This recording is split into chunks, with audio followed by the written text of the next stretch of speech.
साथियों, जिंदाबाद। जय भीम, जय ज्योति, जय सावित्री, जय फातिमा, उलगुलान कुल जोहार, जय संविधान और सबरंगी सलाम।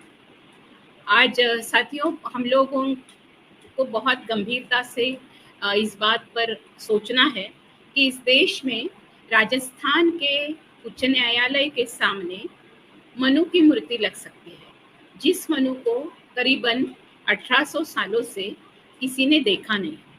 और मनु स्मृति नाम से मनु ऋषि कोई नहीं था, वो भृगु ऋषि नाम से कोई था जिसने मनुस्मृति लिखी। और ये कहा जाता है कि स्मृतियां और श्रुतियां मिलकर और काफी सारे स्मृतियों को इकट्ठा लाकर ये मनुस्मृति नाम का ग्रंथ बना है। फिर भी एक काल्पनिक मनु, जो मनु हमारे दिमाग में, भारतीय लोगों के दिमाग में बिल्कुल ठूस कर भरा हुआ है, उस मनु की प्रतिमा भी एक काल्पनिक प्रतिमा है, एक काल्पनिक मूर्ति है।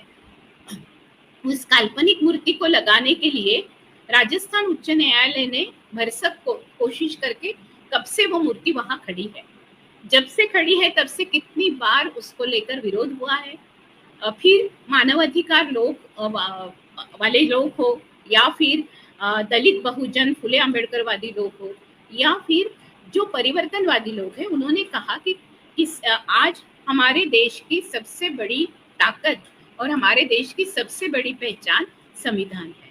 अगर हमारे देश की सबसे बड़ी पहचान संविधान है और संविधान से हमारी पहचान है, क्योंकि हम नागरिक हैं भारत के, और आज भारत के नागरिक होने के लिए जिस संहिता का उपयोग हम लोग करते हैं, उस संहिता को लिखने में डॉक्टर बाबा साहेब आम्बेडकर का कंट्रीब्यूशन आज कोई भी अमान्य नहीं कर सकता है। आज वो कंट्रीब्यूशन केवल एक व्यक्ति करके ही नहीं रह गया है। सबको पता है कि कॉन्स्टिट्यूशन की समिति थी, उसमें बहुत सारे लोगों का योगदान रहा। 15 महिलाएं भी उसमें शामिल थी। अब ये 15 महिलाएं जो कॉन्स्टिट्यूशन समिति में शामिल थी, उनके साथ अन्य जो लोग थे वो भी हमें पता है कि कॉन्स्टिट्यूशन समिति के कितने मेंबर है, उसके ऊपर मैं आती हूँ आगे। अब ये सब होने के बावजूद भी कॉन्स्टिट्यूशन समिति के जो अध्यक्ष थे वो डॉक्टर बाबा साहेब आम्बेडकर थे। ये कॉन्स्टिट्यूशन जब बनी तब इतने सारे सुझाव आए, उन सारे 1500-2000 सुझावों को छांटते हुए, उनका जवाब देते हुए, हालांकि सुझाव बहुत आए, उनमें से कुछ चुनकर जो सुझाव लगते हैं कि वो विचाराधीन रखने, उसको लेकर कॉन्स्टिट्यूशन का निर्माण करते समय बहुत ही ज्यादा गहन चर्चा हुई। 193 देशों में से करीबन 60 या 70 देशों की कॉन्स्टिट्यूशन बाकायदा बहुत ही विस्तृत ढंग से एक एक कानून, जिस तरीके से हम कहते हैं कि जब कलम होते हैं, आर्टिकल्स होते हैं, वो आर्टिकल्स और उसके आधार पर बने हुए कानून, या जो हम कहते हैं कि जो फंडामेंटल राइट्स है, वो फंडामेंटल राइट्स अलग, लेकिन डायरेक्टिव प्रिंसिपल्स के तहत जो एक पूरे मार्गदर्शक तत्व के तहत जो आर्टिकल्स और आर्टिकल्स के तहत जो कानून बनाए जाते हैं, और फिर उसमें भी एक समय के अनुसार भी, लोगों की मांगों के अनुसार भी बदलाव किए जाते हैं। ये अलग अलग देशों में अलग अलग तरीका है, लेकिन भारत का संविधान इन सारे देशों के अलग अलग तरीकों को समझते हुए, संविधान को समझते हुए भी अपना संविधान अलग से बना। इस संविधान को बनाने के बाद, इस संविधान को पारित करते हुए ये भी पूछा गया था कि ये संविधान किसको अर्पण किया जाए। तब बहुत सारे लोगों ने, जो कि हालांकि खुद सांसद थे, कॉन्स्टिट्यूशन कमेटी के भी मेंबर थे, हमारे जो पहले प्रधानमंत्री थे पंडित जवाहरलाल नेहरू, उनसे लेकर राजेंद्र प्रसाद से लेकर वल्लभ भाई पटेल से लेकर ये बहुत सारे लोग, डॉक्टर सरोजिनी नायडू से लेकर, ये सारे लोग वहाँ मौजूद थे। और ये सारे लोगों के सामने आपको मिलेगा, यूट्यूब पे अगर जाते हो तो डॉक्टर बाबा साहेब आम्बेडकर का उस समय का भाषण मिलेगा। कॉन्स्टिट्यूशन समिति में कौन कौन सी चर्चाएं हुई उसके उल्लेख मिलेंगे। अब ये जब प्रस्ताव आया तो उस प्रस्ताव को सबने कहा कि ये किसी भगवान को, या जिस भारत में अलग अलग धर्म है, लोगों के अलग अलग भगवान हैं, तो किसी एक भगवान को संबोधित करते हुए किसी भी तरीके से एक धर्म को संबोधित करते हुए संविधान अर्पण नहीं किया जाएगा। तो संविधान किसको अर्पण किया जाएगा? इस देश में जिन लोगों ने अपने जान की बाजी लगा दी वो भारतीय नागरिक है। भारत का संविधान भारतीय नागरिक को, यानी हम इस देश के जो नागरिक है, हम देश के जो लोग हैं, वो उन लोगों को ये अर्पण होगा।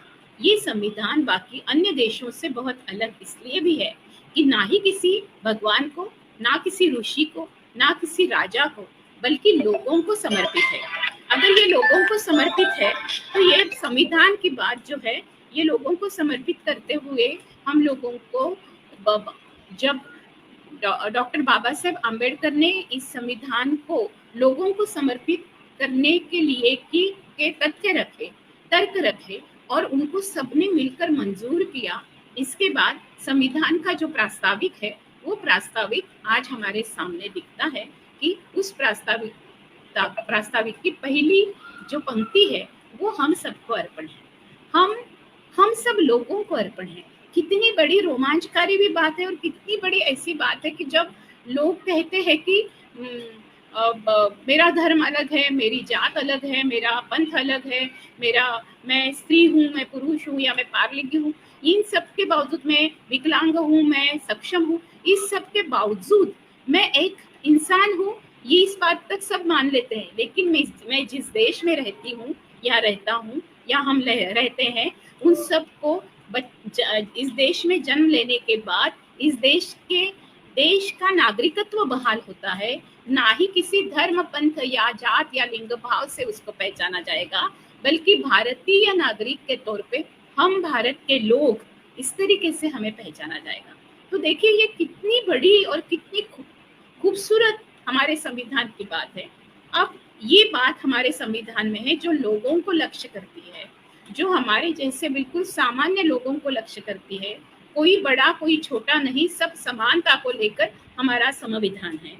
इस संविधान को गढ़ने वाले डॉक्टर बाबा साहेब आम्बेडकर, जो कि इस संविधान समिति के अध्यक्ष रहे और जिन्होंने इस संविधान को लेकर आखिरी दम तक पूरा बहुत ही गहनता से एक एक लाइन की चर्चा करते हुए भी आखिरी अपने सांस तक उन्होंने संविधान को अपनी जिंदगी अर्पित की है, हम देखते हैं। अब डॉक्टर बाबा साहेब आम्बेडकर के मूर्ति का लगना बिल्कुल जाहिर था।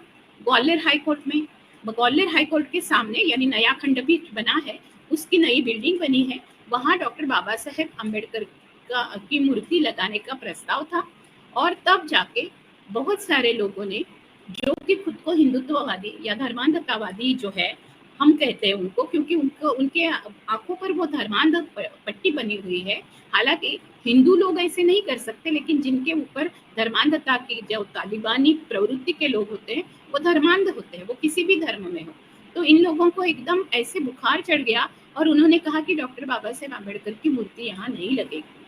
अब सवाल मैंने आपसे शुरुआत में ही बताया कि राजस्थान उच्च न्यायालय के सामने एक काल्पनिक मनु को खड़ा किया जाता है और मनुस्मृति को ध्यान में रखते हुए मनु ऋषि की मूर्ति वहां लगाई जाती है। लेकिन जिनको हमने देखा, जिन्होंने हमारे देश के लिए पूरा अपना सब कुछ, इतने बड़े विद्वान थे, आज जैसे सब लोग, आप लोगों में से भी बहुत सारे लोग दूसरे देशों में जाकर बस रहे हैं, वो उन्होंने तय किया होता तो कोलंबिया में उनके लिए जगह ही थी। वो इतने बड़े विद्वान थे कि आज उनके नाम से विदेशों में लाइब्रेरीज खुल रही है। इतना ही नहीं तो हमें पता है कि लंदन में उनके नाम से लाइब्रेरी का एक कक्ष उनके नाम से बनाया गया है। अब डॉक्टर बाबा साहेब आम्बेडकर की पहचान ही विद्वत्ता और ज्ञान का सागर है।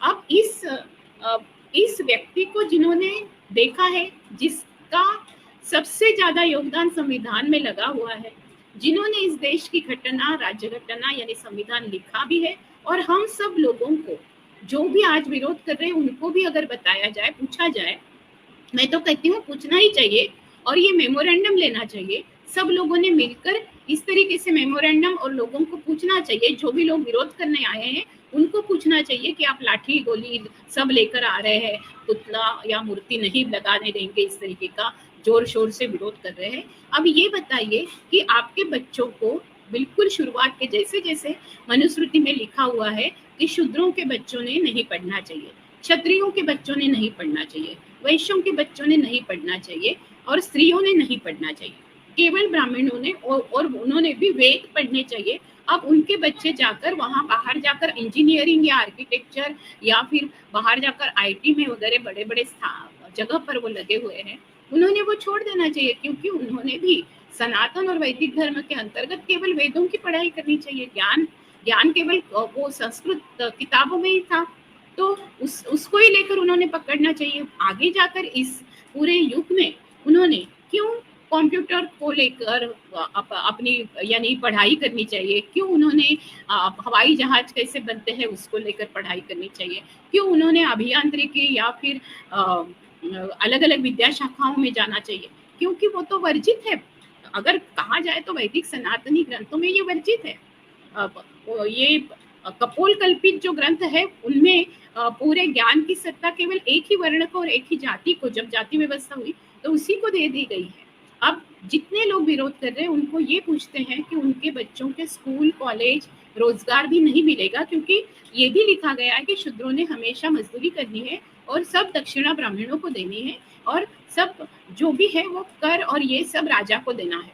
तो इस तरीके की व्यवस्था अगर उनको चाहिए, उनको राजा सामंती और ऐसे लोग चाहिए, और उनको ब्राह्मण क्षत्रिय वैश्य शूद्र इस तरीके के वर्णों के आधार पर अगर उनको चलना है, तो फिर आज जिस तरीके की सुविधाएं हैं, ना घरों में टॉयलेट होंगे, बाहर ही जाना पड़ेगा, ना कुछ सुविधाएं होगी, जिस तरीके से पहले से रह रहे थे वैसे ही रहना होगा, और जिस गंदगी में रह रहे थे, पल रहे थे, कीचड़ में रह रहे थे, ऐसे ही लोग अगर हम देखते हैं तो हवेलियां बहुत यानी राजा महाराजाओं की थी, बाकी सब लोग एक कामगार या शूद्र या उस वहां भी कर्मचारी जो होते हैं जिनको पढ़ना लिखना आता है था, वो केवल पंडित थे, उसमें भी स्त्रियां नहीं थी। तो इन सबको पूछना चाहिए कि आपको इस तरीके का राज चाहिए क्या?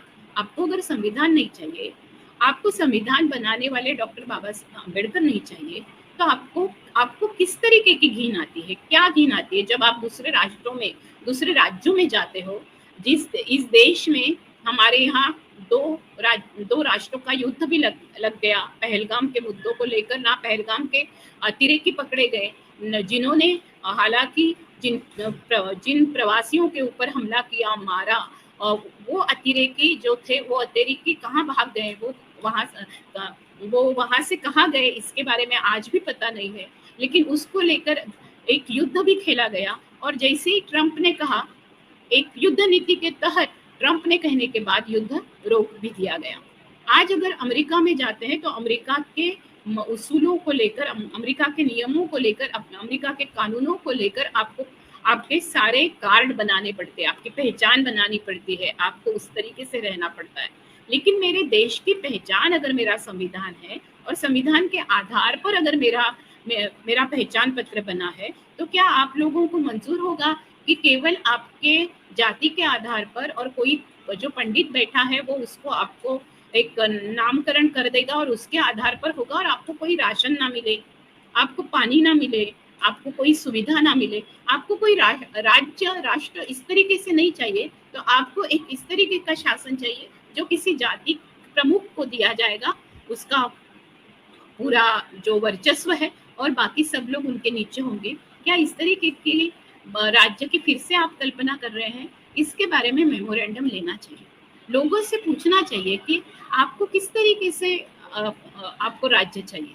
आपको लोक राज्य नहीं चाहिए, आपको लोकतंत्र नहीं चाहिए, आपको ये जो हम लोग गणराज्य बोलते हैं, हम कहते हैं कि लोगों की प्रजासत्ताक दिन आया, और 26 नवंबर को जब 26 नवंबर 1949 को हमारे हाथ में जब संविधान आया, तो हमारे हाथ में संविधान आने के बाद हमने आज देश को हमने जो समर्पित किया था, वो संविधान 26 जनवरी 1950 को लागू हुआ।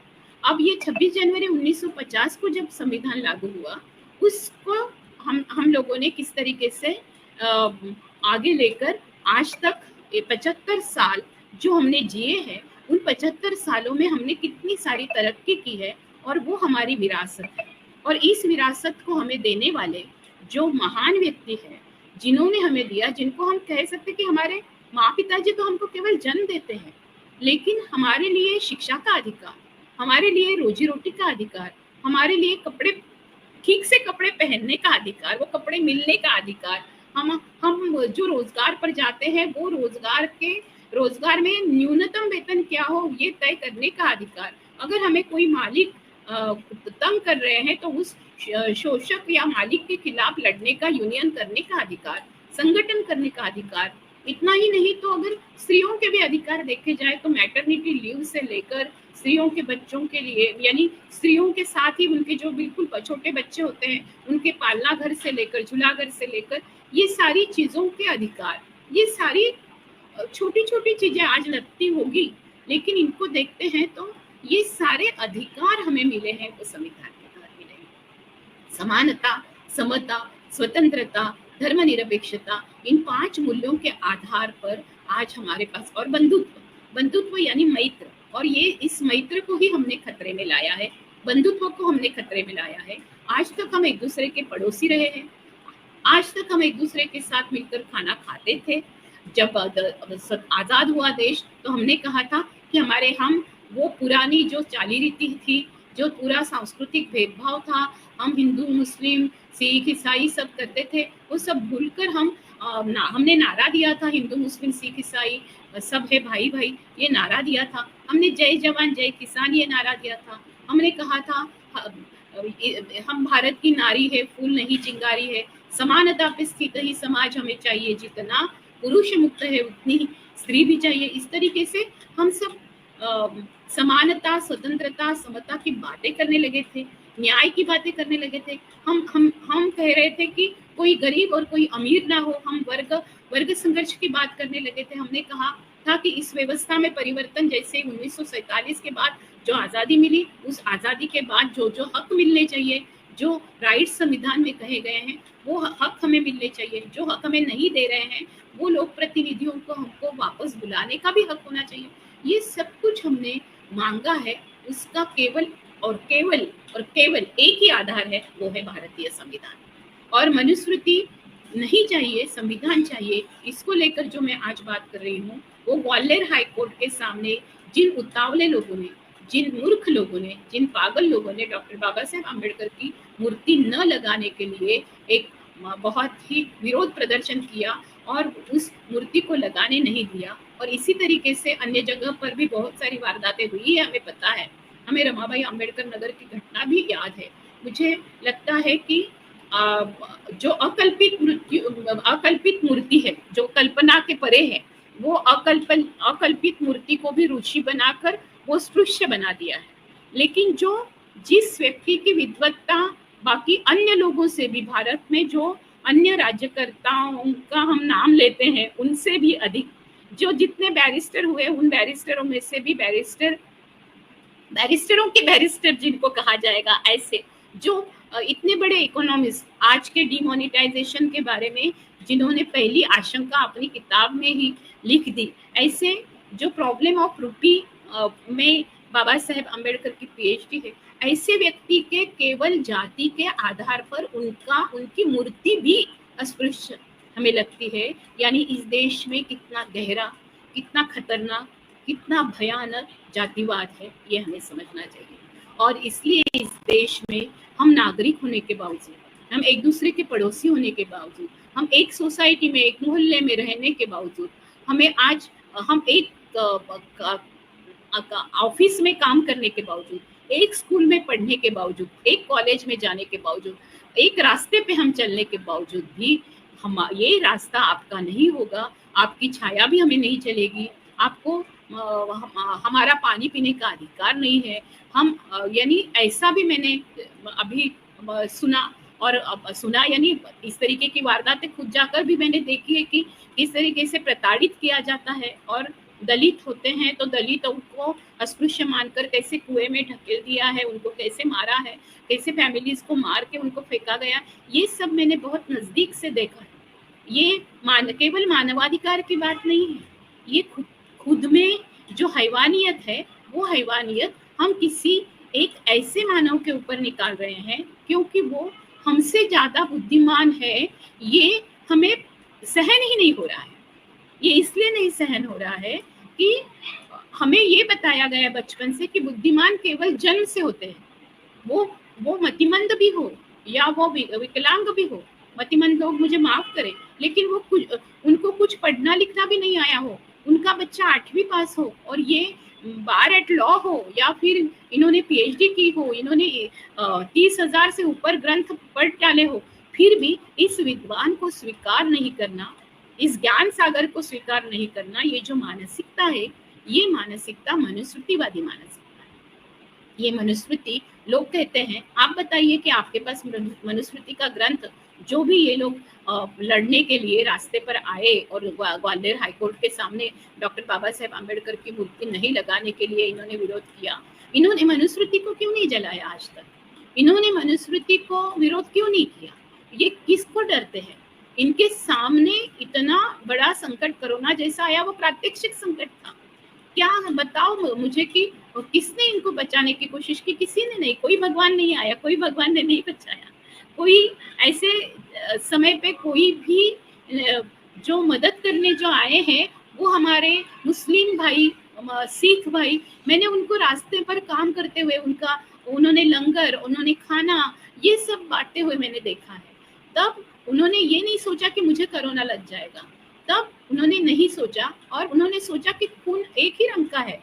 लेकिन हम ऐसे किस बला से पैदा हुए हैं हिंदू धर्म के लोग कि उनको इस तरीके का इतना बड़ा अहंकार है कि मैं जिस जाति में या धर्म में मेरा यानी हिंदू धर्म में मैं पैदा हुई या पैदा हुआ, तो मुझे वो जाति मिली, तो मैं इससे ज्यादा होशियार हूँ। मुझे बता दो, मैं बताती हूँ कि मेरे खुद के क्लास में भी, मैं तो ओबीसी में से आती हूँ, तो मेरे खुद के क्लास में मेरे से मैं बहुत ज्यादा होशियार कोई भी लड़के लड़कियां जो थे, उनमें एक लड़का था रामू कामड़े, वो मुझसे बहुत होशियार था। लेकिन बाकी अन्य लोग मेरे 4-5 जो लड़के लड़कियां थे वो मेरे बराबरी से बुद्धिमान थे, और बाकी अन्य लोगों को सामान्य 35 से लेकर 58% तक मार्क्स मिलते थे। कोई भी 60 से ऊपर या फिर हमारे जैसे 75 से ऊपर या फिर इस तरीके से मेरिट में नहीं आ रहा था, क्योंकि हम लोग पढ़ाई कर रहे थे और बुद्धिमान थे, और वे किसी जाति से नहीं। और मेरे स्कूल में पढ़ने वाला, मेरे क्लास में ही होने वाला रामू कामले करके जो मेरा वर्ग साथी है, उसको वो पूरे विदर्भ में एसएससी बोर्ड में 6th रैंक उसको मिली, और स्कूल का नाम पहली बार रोशन हुआ। स्कूल की व्यवस्था हालांकि आरएसएस की थी, लेकिन आरएसएस के इस स्कूल का नाम भी रामू कामले के कारण सबसे पहले मेरिट में आने वाला उस स्कूल का विद्यार्थी रामू कामले था। तो मुझे लगता है कि ये वास्तविकता है, ये वास्तविकता को स्वीकार नहीं करना है लोगों को। इस वास्तविकता को स्वीकार नहीं करना है कि जिनको शूद्र कहा गया, ओबीसी शूद्र में आते हैं, 3,743 जातियां जो शूद्र में गिनी जाती है। इस देश के ब्राह्मण क्षत्रिय वैश्य अगर हम गिनते हैं तो वो 18% आते हैं। 18% के बाद अगर बचते हैं तो 82%। ये जो 82% है, 82% है, ये 82% जो लोग हैं ये सब शूद्रों में गिने जाते हैं। उसमें भी जरा खुद को बहुत अच्छे ये मानने वाले खुद को सवर्ण कहते हैं, जिनको ओबीसी में जगह नहीं दी गई और इसके लिए वो बहुत जूझते रहते हैं, लेकिन खुद को शहनोपुरी कहेंगे, खुद को राजपूत कहेंगे, खुद को ऊंचे कुल से आए हुए कहेंगे। लेकिन आरक्षण अगर शूद्र करके जिनको माना गया, गुलाम रखा गया, उन जातियों को मिलता है तो बहुत आग बबूला होंगे और बोलेंगे कि हमारा भी शोषण हुआ है। अगर आपका शोषण हुआ है, आप अगर शूद्र है, तो मान लीजिए कि आपको ब्राह्मणों ने, क्षत्रियों ने, वैश्यों ने शूद्र रखा, और क्षत्रिय भी ब्राह्मणों से नीचे ही माने गए, क्षत्रियों से भी नीचे वैश्य माने गए। तो ये समझना बहुत जरूरी है कि इस वर्ण व्यवस्था में ऊपर कोई नहीं चढ़ सकता है, सब लोग, और नीचे जाना है तो नीचे तब वो व्यक्ति जा सकती है, कौन सी, अगर क्षत्रियों ने शूद्र के साथ शादी कर ली तो वो नीचे जाएगा। लेकिन ऊपर जाने की कोई भी सीढ़ियां बाकी अन्य जातियां जो नीचे जातियां हैं, जो नीचे की पायदान पर है, उनको ऊपर जाने की परमिशन नहीं है। ये कब हो सकता है? ये अंतर जातीय विवाह के साथ ही हो सकता है, जबकि जातियां ही मिट जाए तो दूसरी बात हो सकती है धर्मांतर से। अगर इस पूरे धर्म में इस तरीके का विद्रोह, इस तरीके से हम लोगों को विरोध हो रहा है, हम हमारी विद्वत्ता को नहीं समझ ले रहे हैं, अगर हमारे ऊपर बहुत ज्यादा ताने कसते हैं और बोलते हैं कि महिलाओं ने मनुस्मृति क्यों पढ़नी चाहिए, ये जो मनुस्मृति है ये मैंने पढ़ डाली और मैंने वेदों के अध्ययन में सामवेद और यजुर्वेद भी बाकायदा पूरे के पूरे पढ़े, जो कि ऋग्वेद से भी लिए गए हैं, अथर्ववेद भी उसी के आधार पर है। तो सामवेद यजुर्वेद यज्ञों के वेद है, जो कि स्त्रियां नहीं पढ़ सकती है, जो कि गायत्री मंत्र स्त्रियां नहीं बोल सकती थी। अभी सबके घरों में गायत्री मंत्र की बेल भी बजती है, लेकिन उसको भी लेकर विरोध था। आज इस देश में सावित्रीबाई फुले और महात्मा ज्योतिराव फुले के कारण 1848 में, यानी 1848 के पहले 1848 साल यहाँ की स्त्रियां जो मुस्लिम नहीं थी, जो सिख नहीं थी, जो बौद्ध नहीं थी, वो अपने धर्मों के धर्म ग्रंथ नहीं पढ़ सकती थी, ना ही उनको पढ़ना लिखना आता था। अब जो मुस्लिम थी वो अपने कुरान पढ़ सकती थी, लेकिन उनको बाकी अन्य कोई भी चीजें ज्ञान लेने का अधिकार ब्राह्मणों ने नहीं देने के कारण मुस्लिमों में भी जो धर्मांतरित हुई है उन महिलाओं को भी ये सारे पढ़ने का अधिकार नहीं था। इसलिए महात्मा ज्योतिराव फुले और सावित्रीबाई फुले, इनका योगदान मेरे या आपके जीवन में भी इतना अनन्य साधारण है कि उन्होंने फातिमा, जबकि उनके साथ पढ़ रही थी फातिमा शेख, तो फातिमा शेख जैसी सहशिक्षिका को लेकर, सह अध्यापिका को लेकर एक पूरी शिक्षा को प्रारंभ किया। आप देखिए 1800 सालों में हमें स्त्रियां झांसी की रानी के साथ युद्ध पर गई हुई दिखाई देती है। हमें जिनको शूद्र कहा गया ऐसे रानी अबक्का दिखाई देती है। हमें उदा देवी जैसी, झिलकारी जैसी जो दलित बहुजनों में से आती हैं, वो महिलाएं जो सशस्त्र क्रांति में जिन्होंने सहभाग लिया और अंग्रेजों को भगाया, वो हमें दिखती है। फूलो जानो जैसी आदिवासी महिलाएं हमें दिखती है। आज जिन्होंने बिरसा मुंडा, तंट्या भील, जिनके हम नाम लेते हैं, तो सिद्धू कान्हो की ये जो दोनों बहनें हैं, इन्होंने भी अंग्रेजों को भगाने में बहुत बड़ा योगदान दिया। एक जमाने में आदिवासी भी राजा थे, एक जमाने में गोंडवाना राज्य था। तो ये सारी चीजें अगर हम देखते हैं तो फिर जिन्होंने अपने अपने जगह पर कुछ पढ़ने की, लिखने की, कला बनाने की, शिल्प कला से लोगों से बात करने की, चित्रकला से बात करने की, अपने अलग अलग आर्ट फॉर्म से लोगों को अलग चीजें सिखाने की, फिर वो गणित हो या स्थापत्य शास्त्र हो, तो ये सारी चीजें उनको कॉलेज में या आज के जैसे स्कूलों में पढ़ाई नहीं गई थी। भाषा और साहित्य भी हमारा मौखिक रहा, मौखिक परंपराएं रही, क्योंकि लिखने की मनाही थी, पढ़ने की मनाही थी। इतना खूबसूरत मौखिक साहित्य जिसमें मराठी में बहनाबाई चौधरी का हमारे पास है। अभी जब मराठी साहित्य सम्मेलन दिल्ली में हुआ था, तब आपको याद होगा कि तारा भवाड़कर जी उनकी उस समय साहित्य सम्मेलन की अध्यक्ष थी। उन्होंने बहुत ही खूबसूरती से बताया कि सारे लोकगीत, लोक साहित्य में किस तरीके से लोगों ने अपनी सारी चीजें बोलकर कही और फिर उसको लिखा गया है। तो लोक साहित्य एक मौखिक प्रवाह की तरह हमारे पास पहुंचा। आज भी आपने अगर हमारा सब कुछ बंद कर दिया तो आप तो हमारा मुख भी बंद करना चाहते हैं, यानी वो तोड़ने दो और क्या क्या तोड़ेगी, तोड़ फोड़ वाली शासन देश को क्या जोड़ेगी। तो आज वो मूर्ति तोड़ रही है, कल आपका पूरा हौसला तोड़ने के लिए लगी हुई है।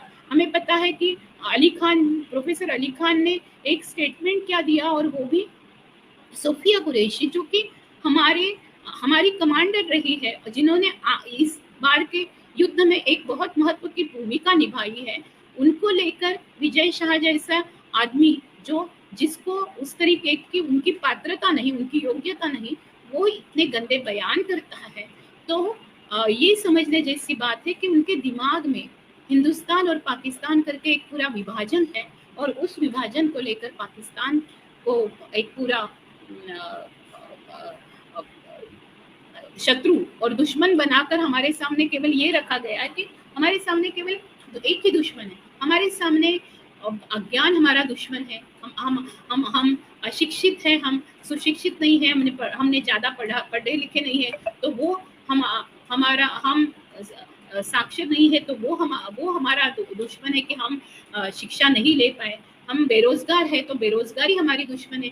इस सब से हमारा कुछ लेना देना नहीं लग रहा है। हम पानी नहीं मिल रहा है, बहुत बारिश आ गई है, उसमें अनाज बह गया है।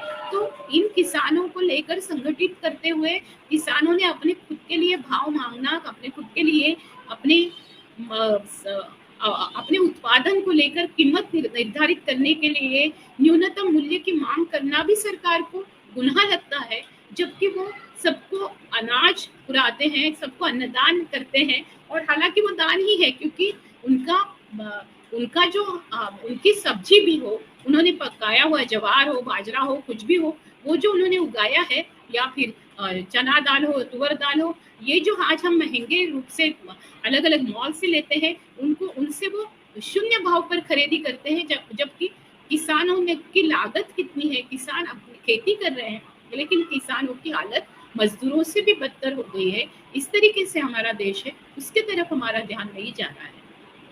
हमारा ध्यान नहीं जा रहा है कि कितने मील बंद हो गए हैं, कितने कारखाने बंद हो गए हैं, और आज लगातार जंगल तोड़ते हुए खदानें बनती जा रही है। पूरा छत्तीसगढ़, झारखंड उन्होंने कोयले की खदानें, बॉक्साइट की खदानें, यूरेनियम की खदानें करते हुए वहाँ के लोगों का अस्तित्व मिटाने की कोशिश की है। हमारी लड़ाई अस्तित्व और अस्मिता की दोनों तरफ चल रही है, लेकिन अस्तित्व की लड़ाई को छोड़कर अगर हम राम हनुमान, राम और रहीम, हम हमारे मंदिर से भी मस्जिद कोई बड़ी नहीं होगी, इस तरीके की लड़ाई में उलझते रहेंगे, तो हम कभी भी हमारे जो लक्ष्य है वो नहीं पार कर सकते। आज इस देश में करीबन 35 करोड़ युवा है, और फिर से युवा आते रहेंगे, और बच्चे हैं वो युवा होते रहेंगे।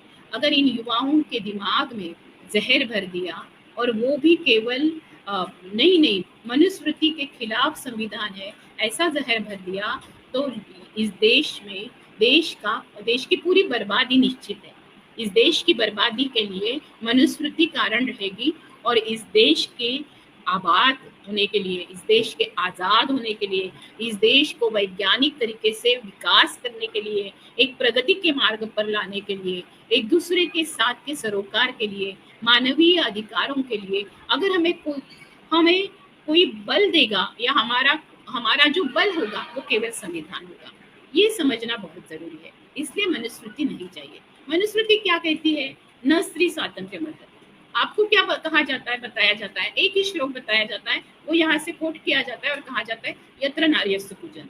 लेकिन इसमें जो 12 अध्याय है मनुस्मृति में, और ये 2684 जो श्लोक है, इनको अगर आप पढ़ोगे, उसमें कम ज्यादा है ऐसा भी कहा जाता है, इसमें अगर पढ़ोगे आप तो सबसे ज्यादा इन्होंने ध्यान दिया है कि शूद्रों ने कैसे वर्तन करना चाहिए और ब्राह्मणों को क्या क्या देना चाहिए। क्षत्रियों ने, यानी शूद्रों के बाद हम ऊपर चढ़ते तो वैश्य ने कैसे वर्तन करना चाहिए, और उन्होंने जो भी व्यापार करना है उसका सारा मलिदा जो है वो ब्राह्मणों को देना चाहिए। क्षत्रियों ने क्या करना चाहिए, वो राजा है तो राजा ने कभी भी ब्राह्मणों के पांव पड़ना चाहिए। ब्राह्मण विप्र अगर गरीब भी होगा, वो सुदामा भी होगा, तो कृष्ण सुदामा के पोहे खाएगा, लेकिन कृष्ण ने हमेशा सुदामा के पैर पकड़ने चाहिए। ये जो सारी कहानियां हैं, ये कहानियां हमें कर्म विपाक के सिद्धांत की ओर लेकर जाती है, और कहा जाता है कि आपको कब मोक्ष मिलेगा, आपको कब स्वर्ग मिलेगा, आपको कब आपको जो कुछ अच्छी जिंदगी है, जो अच्छे दिन आने वाले वगैरह वगैरह कहते हैं, वो अच्छे दिन कब मिलेंगे? आपके मृत्यु के बाद। और आपने यहाँ जो कर्म किया हुआ है उसको लेकर आपको वो अच्छे दिन होगा या नहीं, ये ऊपर तय होगा। आज तक ऐसे तय करने के लिए जो बताया गया, फिर इधर जाओ, इधर नहाओ, इधर नहाने के बाद आपका प्रायश्चित्त होगा वगैरह वगैरह वगैरह, सब कुछ बताया गया। उन सारी धारणाओं को तोड़ते हुए मुझे सब कुछ यही मिलेगा, क्योंकि संविधान के तहत मुझे एक नागरिक होने के नाते मैं जैसे जन्म लेती हूँ या लेता हूँ, आज मुझे बच्चा होने के बाद बच्चों के भी चाइल्ड राइट्स है। बच्चों को सख्ती से मजदूरी करवाना, उनसे बाल श्रमिक करके या उनको बाल लैंगिक श्रमिक करके उनको जबरदस्ती ट्रैफिकिंग करना, उनसे इस तरीके के काम करवाना, ये सारे गुनाह है वो संविधान को लेकर है, संविधान में लिखा है। संविधान अगर नहीं होगा तो हमारे बच्चे आज जिस तरीके से पढ़ रहे हैं, जो मजदूरी कर रहे हैं, उनको भी मजदूरी से निकाल कर हम लोग उनको पढ़ाकर उनको रोशनी दे रहे हैं। ये केवल संविधान के बलबूते पर हो सकता है, ना कि मनुस्मृति के आधार पर। मनुस्मृति में बचपन में ही लड़कियों के साथ लड़कों के साथ कैसे व्यवहार करना है, लड़कों को कैसे ऊंचा मानना है, और लड़का होने के लिए किस तरीके से कुसंबंध विधि करना है, लड़का होने के लिए कैसे यज्ञ करने हैं, लड़का ही आगे वंश लेकर जाएगा, इस तरीके के जो विधान है ये मनुस्मृति में किए गए हैं। औरतों को हमेशा ही नीचा दिखाया है। अब मनुस्मृति का ये विधान 2 पंक्तियों में तुलसीदास ने कह दिया है, ढोल गवार शूद्र पशु नारी सब है ताड़न के अधिकारी। ये जो तुलसीदास ने कह दिया ये मनुस्मृति का अर्थ है। तो ढोल हो, गवार हो, शूद्र हो या नारी हो, यानी शूद्र यानी सब, और नारी भी शूद्र में, यानी ब्राह्मण नारी भी शूद्रों में है। तो ब्राह्मण महिलाओं ने डॉक्टर बाबा साहेब आम्बेडकर के पांव पकड़ने चाहिए, ऐसा मुझे लगता है, कि जिन्होंने ये संविधान दिया। नहीं तो आज वो इतना पढ़ लिख के अमेरिका में नहीं जाती। हम आज करीबन ब्राह्मण घरों में, इस पूरे देश में ब्राह्मण घरों में से 3 व्यक्ति तो आपको अमेरिका, ऑस्ट्रेलिया, जापान या किसी अलग अलग विदेश के जगह पे पढ़ लिख कर यहाँ से निकले हुए देखेंगे, जबकि उनको पढ़ने का अधिकार नहीं था। तो उनमें औरतें भी दिखेगी। तो ये जो औरतें हैं ये दिखती है आपको पढ़ी लिखी। ये इन्होंने अगर डॉक्टर बाबा साहेब आम्बेडकर के योगदान को, महात्मा ज्योतिराव फुले और सावित्रीबाई और फातिमा शेख के योगदान को, या राजर्षि शाहू महाराज के योगदान को अगर कबूल नहीं किया, तो ये उनकी जो नियत है, वो नियत, उनको लगता है कि मुझे ब्राह्मण होने के कारण पढ़ने को मिला है, ब्राह्मण होने के कारण आपको पढ़ना पड़ता है। ये मनुस्मृति, इसको 25 दिसंबर 1927 को बाबा साहेब ने प्रतीकात्मक रूप से जलाया। आज भी ये लोगों के सामने घूम रही है, लेकिन लोग पढ़ नहीं सकते क्योंकि संस्कृत में लिखी गई है। अब उसके अनुवाद भी उपलब्ध है, लेकिन जैसे ही पढ़ेंगे तो आपको घिन आने लगेगी। जिस तरीके घिन आने लगेगी कि मनुष्यता के अमानुष होने के, एक उच्चतम अमानुष कैसे होना है, इसको लेकर ब्राह्मणों को वो अधिकार दिए गए हैं। और एक पूरे समाज को शूद्र कहकर, अतिशूद्र कहकर, अतिशूद्र उसमें नहीं है शब्द, अतिशूद्र बाद में इसलिए आया कि शूद्रों में ने भी फिर से अपने नीचे की जातियां तैयार की और वो अतिशूद्र में डालकर उनको अस्पृश्य रखा। तो शूद्रों को भी लगने लगा कि उनको भी वो अहंकार आया।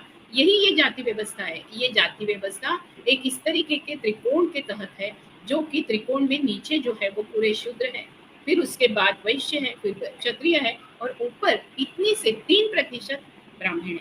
इसलिए जनगणना, जातिगत जनगणना को ये लोग विरोध कर रहे हैं।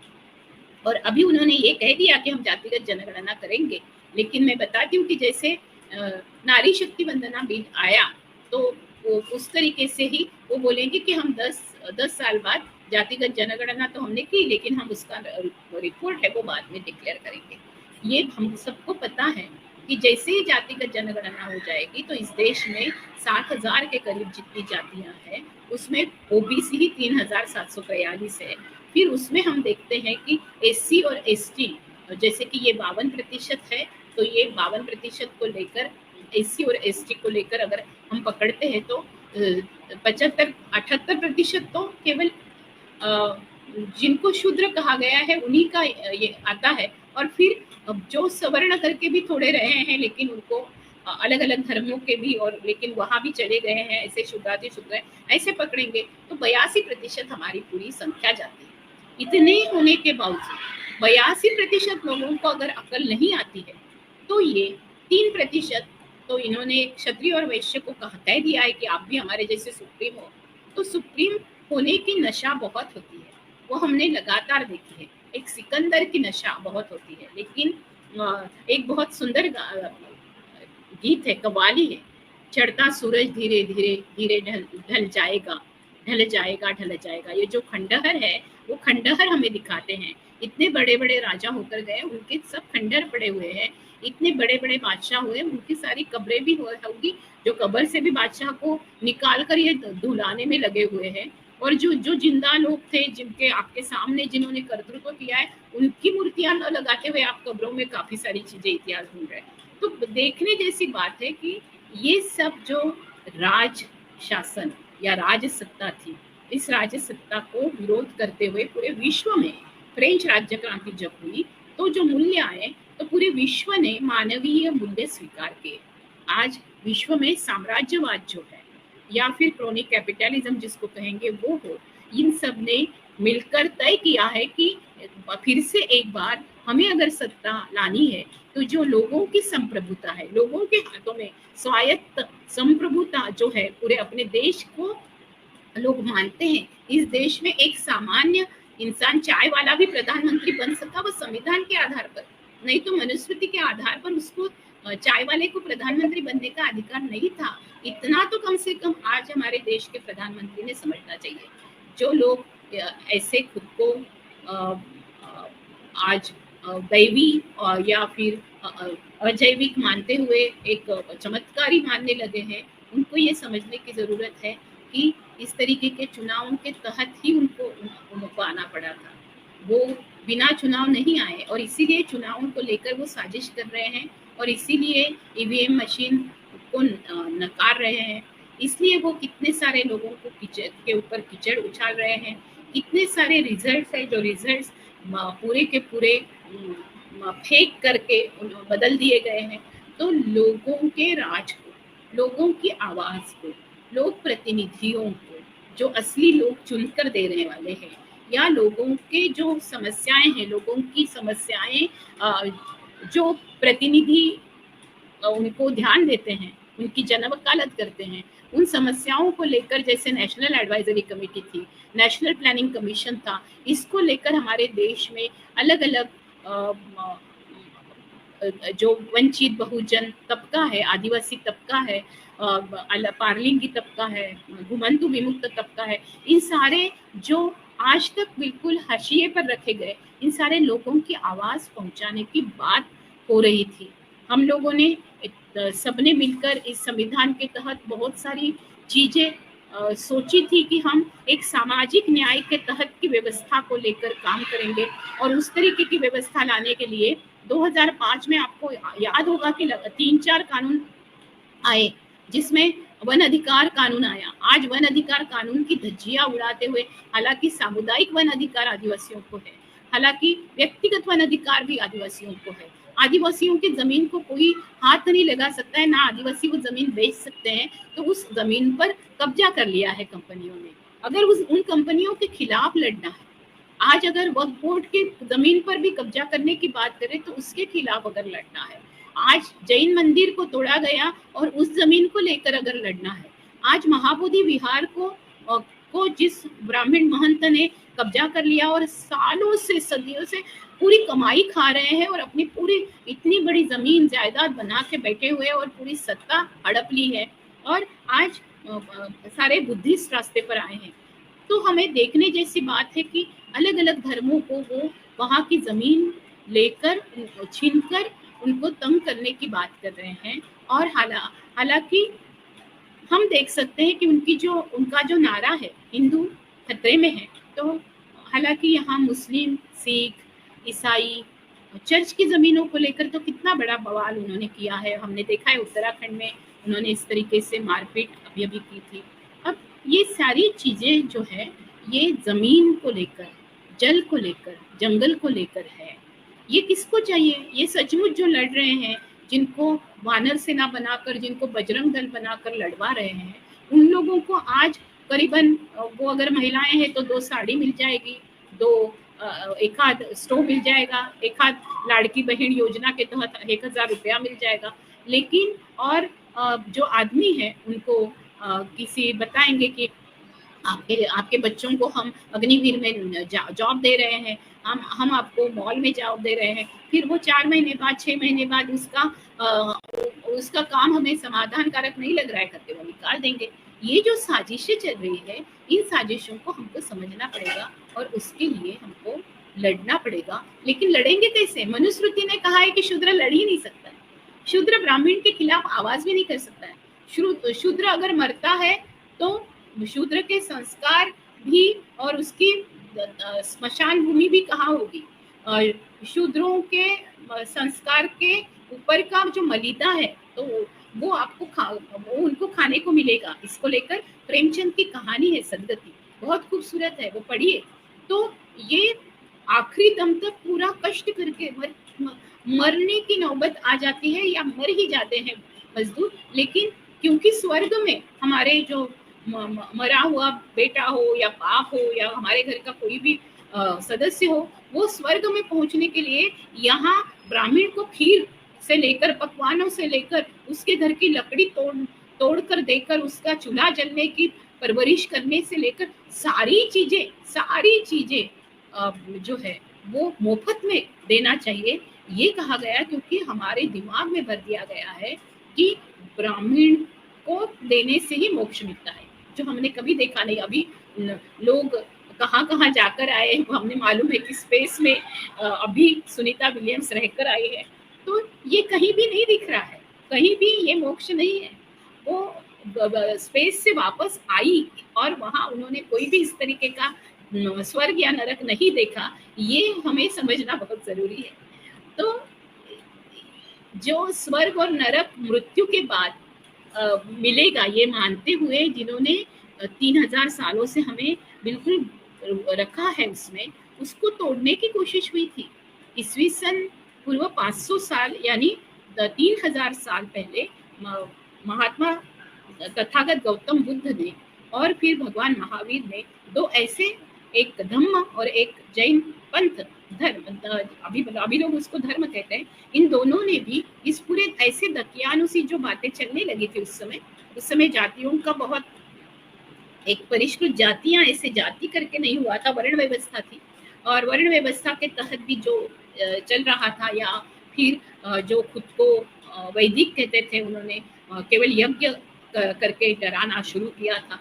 तो इन सबके खिलाफ उन्होंने एक बहुत ही सामने हमारे विचारधारा रखी, वो रखी कि सब हर एक व्यक्ति का विकास, उसका खुद का विकास उसको करना होगा, स्वयं को प्रकाशित करना होगा और संगठित होकर पूरे राज्य को विकास के ओर लेकर जाना होगा, एक समृद्धि के ओर लेकर जाना होगा। और अगर समृद्धि और संगठन से भी समृद्धि नहीं आती है तो उसके लिए जद्दोजहद करनी होगी, संघर्ष करना होगा, लेकिन विनाश करने की बात नहीं की है। यहाँ कही है विवेक, प्रज्ञा, करुणा, मैत्र, अहिंसा, शांति और सत्य, इसकी बात की है। और सत्य की अगर हम खोज करते हैं तो हमें मिलता है कि इन मूल्यों के आधार पर जो पूरा विद्रोह 3500 साल पहले या 2500 साल पहले जो विद्रोह हुआ है, वो 2500 साल पहले का विद्रोह और 3000 सालों से विद्रोह की चलती आई हुई बुद्ध, चारवाक, कबीर, ये जो परंपरा है, फिर संतों की परंपरा हमें दिखती है, जिसमें संत रविदास दिखते हैं, संत तुकाराम दिखते हैं, नामदेव और जनाबाई दिखती हैं, गुरु नानक दिखते हैं, हमें चक्रधर दिखते हैं, जिन्होंने इन सारी जाति व्यवस्था को ये बिल्कुल बाजू में रखा।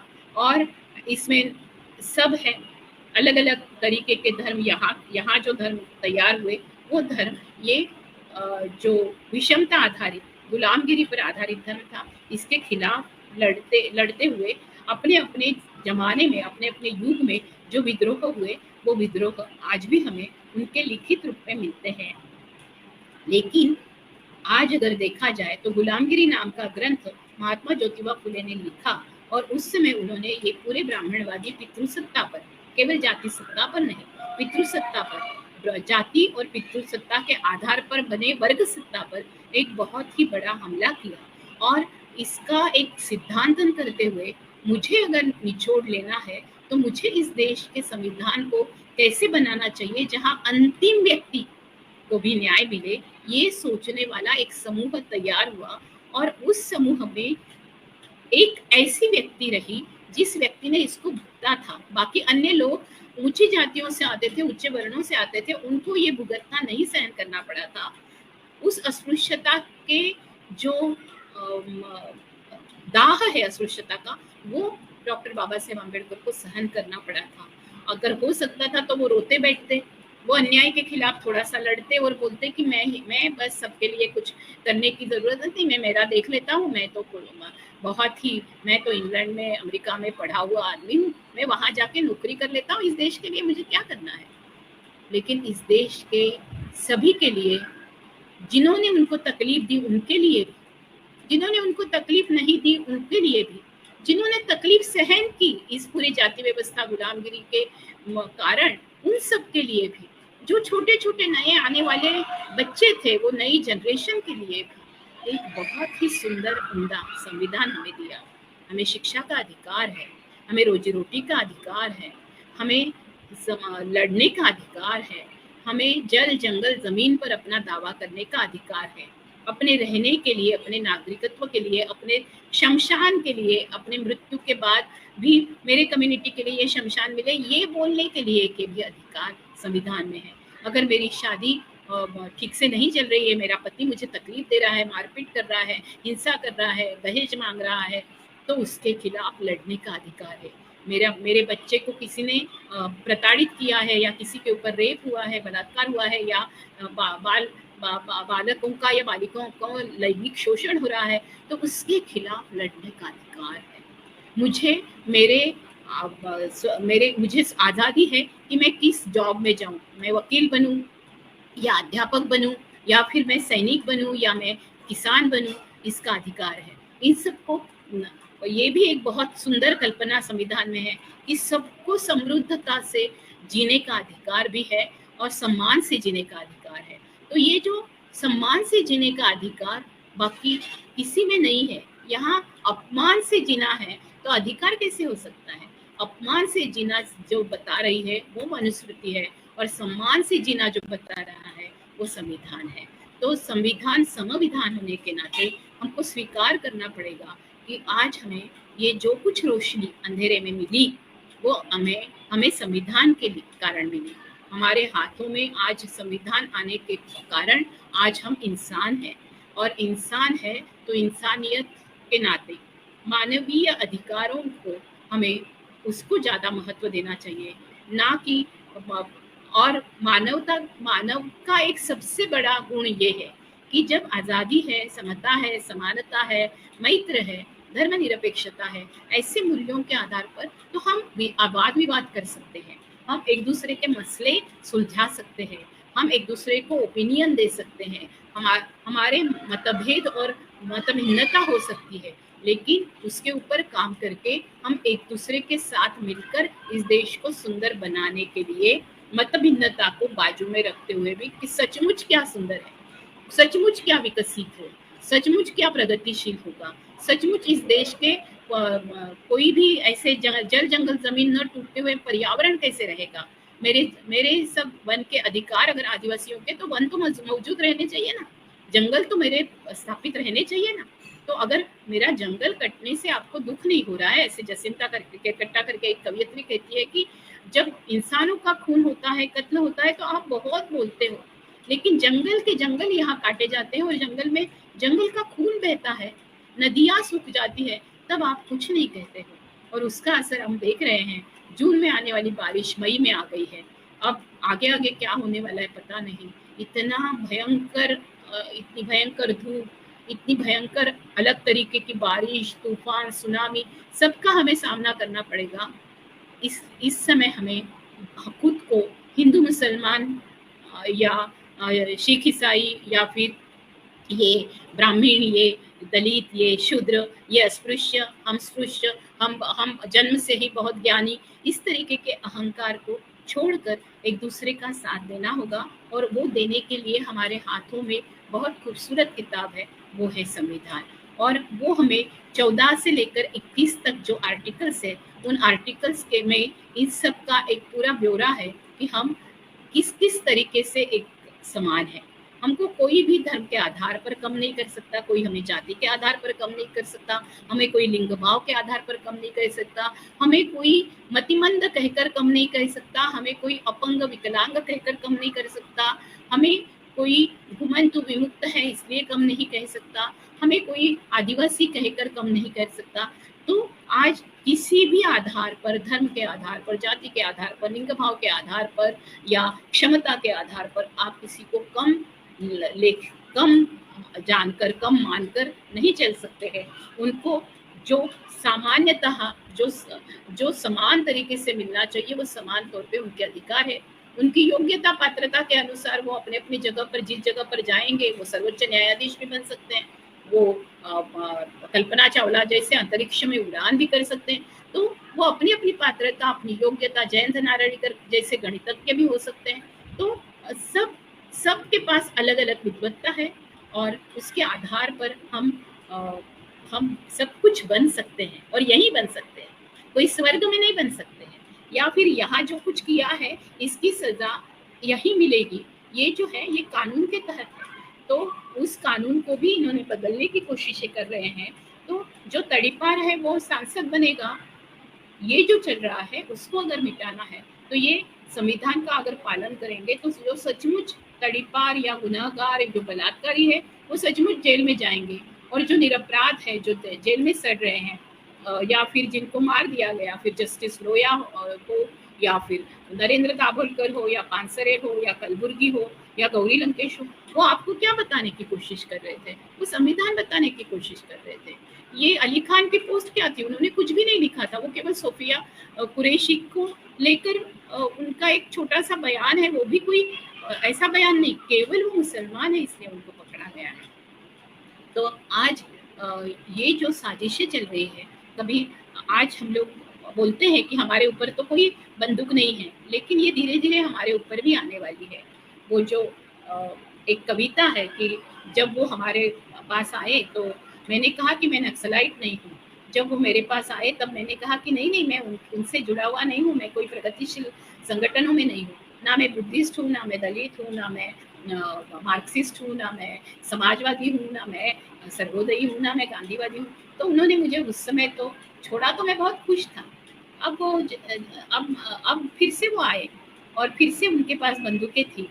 तब मैंने देखा मेरे लिए आवाज़ करने के लिए मेरे साथ कोई भी नहीं था और मैं अकेला रह गया था, और वो मुझे अकेले रह गए इंसान को गोली से मार देंगे या उसको जेल में डाल देंगे, कौन रहेगा? तो हम अकेले पढ़ना चाहते हैं क्या?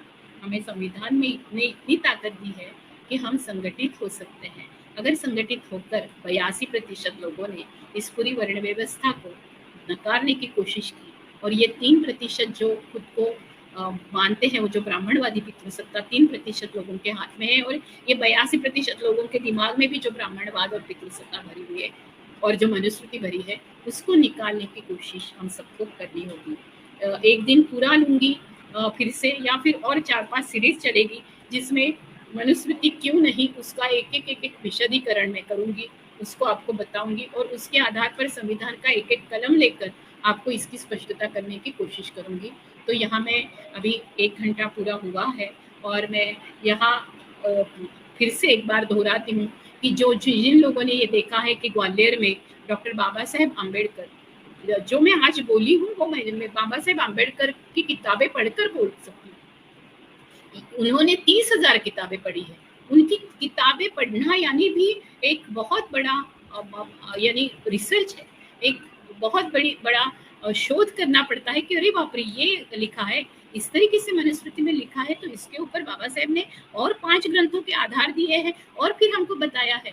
ये हम जब देखते हैं, फिर हम लोग पढ़ते हैं राहुल सांकृत्यायन को, हम पढ़ते हैं देवी प्रसाद चट्टोपाध्याय को, हम पढ़ते हैं कॉमरेड शरद पाटिल को, हम पढ़ते हैं आह साळुंखे को, तब हमें बिल्कुल विश्वास हो जाता है कि जो फुले, शाहू, अंबेडकर, पेरियार की विचारधारा है, नारायण गुरु अयंकाली की विचारधारा है, गुरु नानक की विचारधारा है, कबीर की विचारधारा है, तथा गौतम बुद्ध और महावीर की विचारधारा है, ये विचारधारा या चक्रधर की महानुभाव की विचारधारा, ये विचारधारा कहीं तो समभाव की विचारधारा है, समता भाव की विचारधारा है। और इस समता भाव और सामाजिक न्याय और समता मूलक समाज के लिए हमें मनुस्मृति का दहन अपने मन में भी करना होगा और अपने जो दिमाग में बैठा हुआ है उसको हमें जलाना पड़ेगा ही।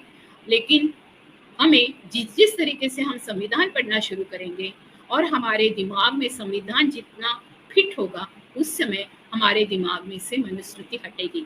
एक पूरा प्याला जो है वो अगर भरा हुआ है तो उसमें से पानी निकालना पड़ता है, तब हम दूसरा पानी डाल सकते हैं। और अगर वो पानी बहुत ही गंदा है तो वो पूरा का पूरा फेंकना पड़ता है। मनुस्मृति के विचार उस प्याले में भरे हुए गंदे पानी की तरह है।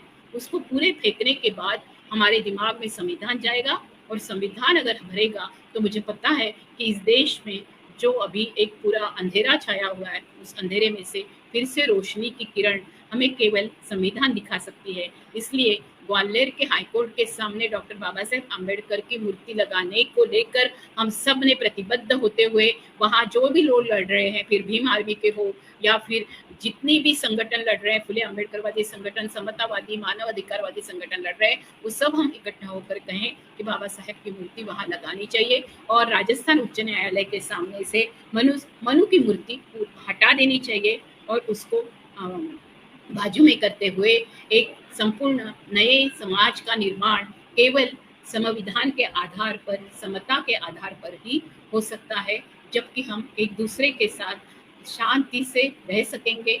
और युद्ध नहीं चाहिए, हमें बुद्ध चाहिए। ये कहते हुए मैं यहाँ रुकती हूँ। मुझे राहुल खांडेकर ने आज बहुजन संगठक में बोलने के लिए बुलाया, इसलिए मैं उनका आभार प्रकट करती हूँ। जय भीम, जय ज्योति, जय सावित्री, जय फातिमा, जय तारा, जय शाहू, उलगुलान उल जोहार, जय संविधान और सबरंगी सलाम। जिंदाबाद।